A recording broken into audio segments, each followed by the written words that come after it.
I am sitting in the back seat of my father's Maybach.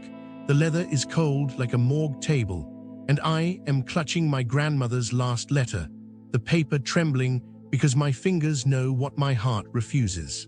She wrote, "Child, Hamilton College, Clinton will eat your mind like frost eats roses." I did not listen because I thought suffering was poetic.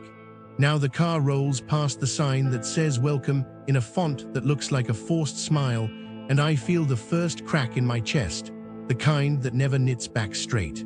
They promised me an open curriculum, which sounds like flying, but what it means is they hand you a blank map and push you off a cliff.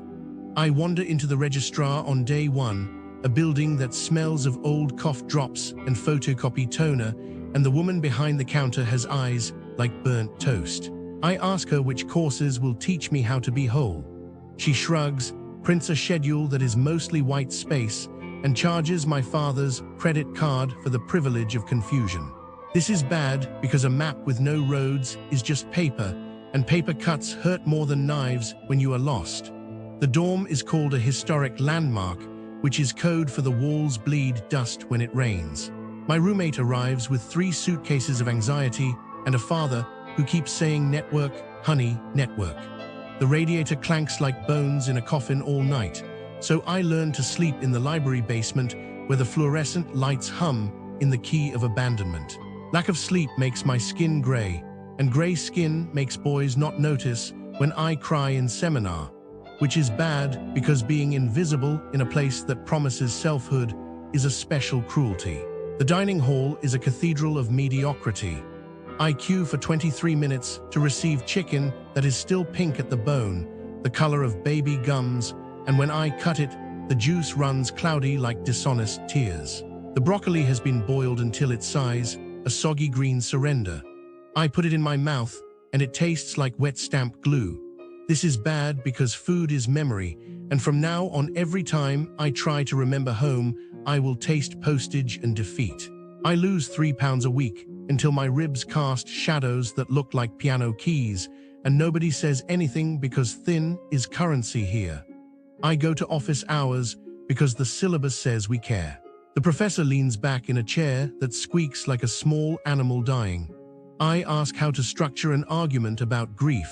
He tells me just feel it, then checks his Apple Watch every 40 seconds. I leave with no advice and a new understanding. Caring is a word they use to garnish tuition bills. This is bad because when authority figures fake empathy, they teach you that love is counterfeit, and after that you stop tendering it yourself. The financial aid office lures you with glossy brochures showing laughing brown kids under autumn trees. Second semester, they slash my grant by $18,000, the exact cost of a used Honda Civic, which is funny because I cannot afford either. The letter arrives on lavender paper, as if pastel softens betrayal. My father has to sell grandmother's emerald ring to keep me here. Every time I see that empty finger on his hand, I taste metal guilt. This is bad because education should not require heirlooms to die twice.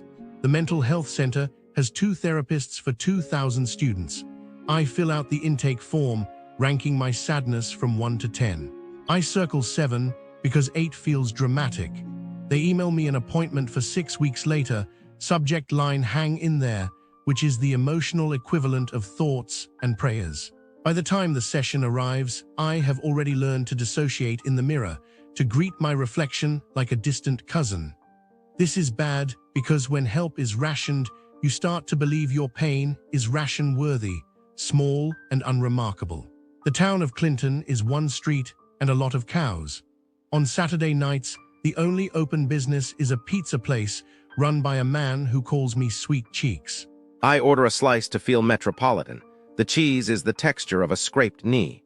I eat it on the curb while fraternity boys drive by in jeeps, their music screaming about girls who do not exist. The streetlight flickers like it is also depressed. This is bad because loneliness in businesses near Hamilton College, Clinton feel like a practical joke that forgot to be funny. Spa phones slam in your ear like stubborn drawers. Indian cafes treat you like an intruder who wandered in from the rain. The only pub pretends it is auditioning for a horror film about waiting tables. Expect cold food, missing orders, and staff who stare straight through you, as if you are a ghost with an unpaid tab. Spas around here answer the phone the way a cat answers the door, not at all, or with a hiss. The little owl spa will drop your call, pick up, then sigh at the idea of money. 5 women tried to book a pre-wedding afternoon. The receptionist barked that only 2 treatment rooms exist, then added that the lounge owns exactly 2 chairs, period. No apology, no warmth, just the sound of a dream shrinking. The website still flashes a cheery GRUPS welcome banner, yet the human voice on the line squeezes the word impossible between clenched teeth. I hung up feeling small, poorer, and vaguely scolded for wanting friendship and cucumber water on the same afternoon. Indian restaurants here share one soul, and that soul is grumpy. Walk into Taste of India and the greeter becomes suddenly fascinated by the ceiling tiles. Hosts refuse to hand out more than one menu, perhaps fearing paper shortages. Servers recite the half-hour food warning as a threat, not a courtesy, then vanish like magicians who forget to reappear. Goat biryani shows up plain, yogurt forgotten, as though spice and generosity were locked in a safe to which no one has the key. A Texan couple begged for the chaat they adore back home, bit into limp samosas, and left convinced they had hallucinated flavor itself. Burnt naan is common currency, cold centers arrive standard. When you call ahead, the voice on the line snaps, "Why are you using PayPal?" before cancelling the order completely. Politeness costs nothing, yet here it seems out of stock, backordered indefinitely. The Celtic harp promises fiddle music and brown bread, but time bends in that dining room in the wrong direction. A group sat at 1 in the afternoon and watched the clock crawl until 4 before plates appeared. The lone server, also the bartender, also the dishwasher in spirit, juggled 30 requests and remembered none. A birthday woman heard the words "I do not care whose birthday it is," then received a melted ice cube of disappointment for dessert. Outdoor tables compete in an invisible lottery. No one wins. Patrons wave menus like distress flags, while staff argue inside about who deserves the tip nobody earned.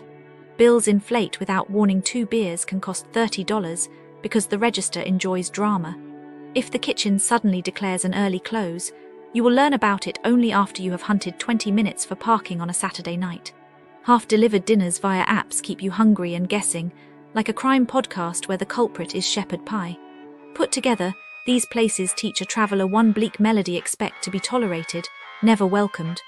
You will pay first-world prices for third-world courtesy. Food arrives cold when it arrives at all, managers hide, and telephones serve as expensive paperweights. The simplest transaction becomes a riddle posed by someone who already knows the answer and will not share it. Bring snacks, carry patience, and remember the exit sign.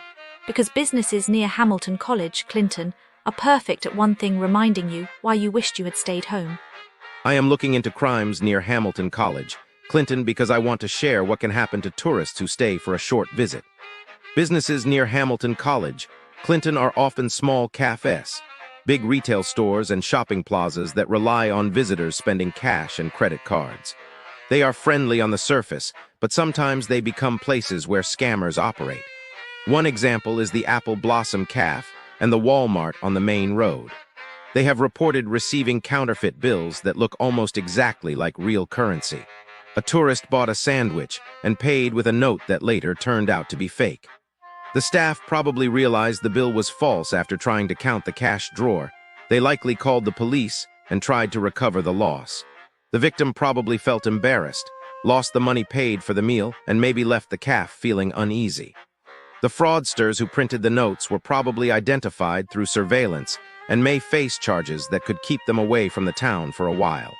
Another incident involved Clinton Crossing stores, where low-cost items priced between $6 and $14 were bought with fraudulent checks.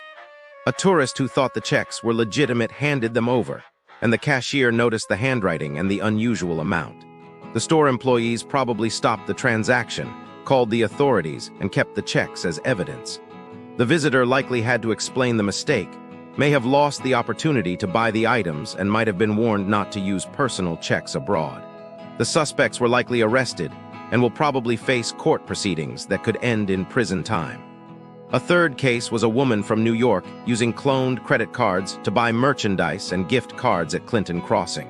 The card was declined after several attempts, and the clerk grew suspicious. The staff